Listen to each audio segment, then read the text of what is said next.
بندہ ناشکری کرتا ہوا نظر آتا ہے۔ ہر کوئی کسی سے کہتا رہتا ہے کہ بھئی کیا کہیں کہ مارکیٹ ٹھنڈی ہے، کیا کہیں کہ بھئی فلاں چیز ٹھیک نہیں ہے۔ گھر میں گئے تو گھر میں جب دسترخوان پہ بیٹھتے ہیں تو یہ چیز مجھے نہیں چاہیے، وہ چیز مجھے نہیں چاہیے، مجھے ایسی چیز چاہیے۔ تو دوستو یہ ناشکری انسان کو بہت بڑا خسارہ اٹھانے پر مجبور کر دیتی ہے۔ اللہ تعالیٰ نے کلام الہی میں فرمایا لئن شکرتم، اگر تم میرا شکر ادا کرو گے اور شکر گزاری کرو گے، لأزیدنکم، تو میں تمہاری نعمتوں میں اضافہ کروں گا، ولئن کفرتم، لیکن اگر تم میری ناشکری کرو گے، ولئن کفرتم ان عذابی لشدید، تو میرا عذاب بڑا سخت ہے۔ یعنی ناشکرہ اور ناشکرہ بننے والے کو اللہ تبارک و تعالی اسے دنیا کے اندر ہی اس کے نعمتوں کو کم کر دیتے ہیں اور مرنے کے بعد تو اس کو اس کی سزا ملے گی۔ تو دوستو ہم اللہ تبارک و تعالی کا شکر ادا کرتے ہوئے اپنی زندگی گزارے۔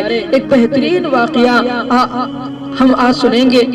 ایک دیہاتی جس کا نام ایاز تھا، وہ ایک زمانے میں سلطان محمود غزنوی بادشاہ سلامت کے دربار میں آیا، ان کی خدمت کے لیے آیا، تو بادشاہ نے انہیں اپنی خدمت میں رکھ لیا۔ جب یہ ایاز نامی نوجوان بادشاہ کی خدمت میں آیا تو یہ ان پڑھ تھا، کچھ پڑھا لکھا نہیں تھا، لیکن دل کا بہت ہی اچھا تھا۔ چنانچہ بادشاہ سلامت نے ایاز کو اپنی خدمت میں رکھ لیا، اور اس کے بعد دن گزرتے گئے، وقت گزرتے گئے، ایاز نے دل کھول کر بادشاہ کی خدمت کی اور جان توڑ خدمت کی۔ جیسے جیسے بادشاہ نے ان کی خدمت کو دیکھا، ایاز کی خدمت کو، تو سلطان محمود غزنوی نے ایاز کو اپنا خاص بندہ بنا لیا اور اس کے ہر کام کو پسند کرنے لگے۔ جب وزراء نے دیکھا کہ ایاز کی محبت بادشاہ کے دل میں بڑھتی جا رہی ہے تو پھر وہ حسد کرنے لگے۔ اور پھر ایک وقت آیا تو بادشاہ سے وہ کچھ وزراء نے شکایت کی کہ بادشاہ سلامت، کیا بات ہے کہ آپ ایاز کو بہت پسند کرتے ہیں، اس کے کاموں کی بڑی تعریف کرتے ہیں، کیا ہم ایاز سے بہتر نہیں؟ ہمارا حسب بھی اونچا ہے، ہمارا نسب بھی اونچا ہے، ہم پڑھے لکھے بھی ہیں، ہم آپ کے بہت پرانے وزیر بھی ہیں، لیکن کیا بات ہے کہ آپ ایاز سے محبت زیادہ کرتے ہیں؟ تو اس پر بادشاہ نے کچھ نہ کہا، اور پھر دوسرے دن بادشاہ سلامت نے تمام وزراء کو بلایا اور ایک کڑوا سا پھل لایا اور لا کر کہا کہ یہ پھل سب وزراء کو دے دو، اور کہا کہ تم سب یہ کھاؤ۔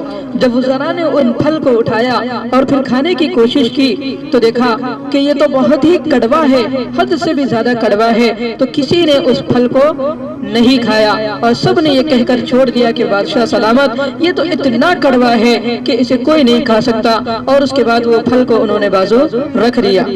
لیکن سب نے دیکھا کہ ایاز ہے جو اس پھل کو کھا رہے ہیں، اس کڑوے پھل کو کھا رہے ہیں، بڑے مزے سے کھا رہے ہیں۔ تو اب تمام وزراء نے کہا کہ دیکھو یہ کتنا بے وقوف ہے، اسے اچھے اور بری چیز کی کوئی تمیز نہیں ہے، اتنا کڑوا پھل ہے، اسے بھی مزے سے کھا رہا ہے۔ تو اس پر بادشاہ سلامت نے ایاز کو بلایا اور بلا کر کہا کہ ایاز، کیا بات ہے کہ تم اتنا مزے سے اس پھل کو کھا رہے ہو؟ کیا یہ تمہارا پھل کڑوا نہیں ہے؟ تو ایاز کہنے لگا کہ بادشاہ سلامت یہ پھل بہت کڑوا ہے۔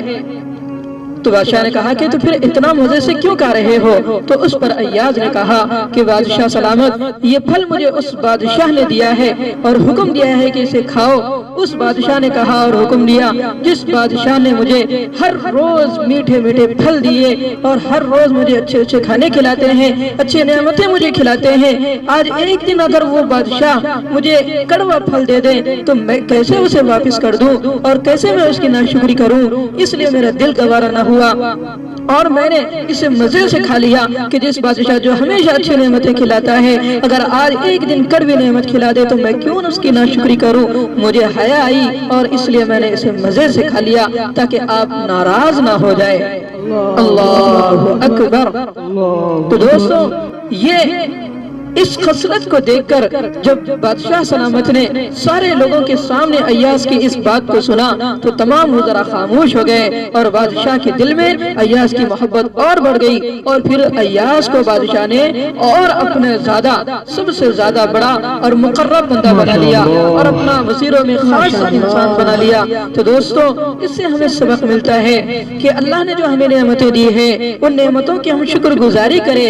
اگر کبھی کبھی مصیبت آ جائے جائے اور کبھی کوئی پریشانی اور آزمائش آ جائے، بیماری آ جائے، تو یہ نہ کہیں کہ یہ کیسی بیماری ہے، اس بیماری نے مجھے پریشان کر دیا، یہ کیسی آزمائش ہے، یہ آزمائش کیا مجھے ہی آنی تھی، ایسا کبھی نہ کہیں۔ بلکہ کبھی اگر مصیبت آ جائے تو یہ دل میں تصور کرے کہ وہ پروردگار جس نے ہمیں لاکھوں کروڑوں نعمتوں سے نوازا ہے، اگر کبھی ایسا آ جائے تو ہم اس کو صبر کرتے ہوئے گزار لیں اور شکر کرتے ہوئے گزار لیں۔ اللہ تبارک و تعالیٰ کی ناشکری ہرگز بھی نہ کریں، بلکہ ہونا تو یہ چاہیے کہ ہم ہر روز جو اللہ نے اتنے نعمتیں ہمیں دی ہے، کم سے کم رات کو سونے سے پہلے 2 رکعت شکرانہ نماز پڑھ کر تو سوئیں۔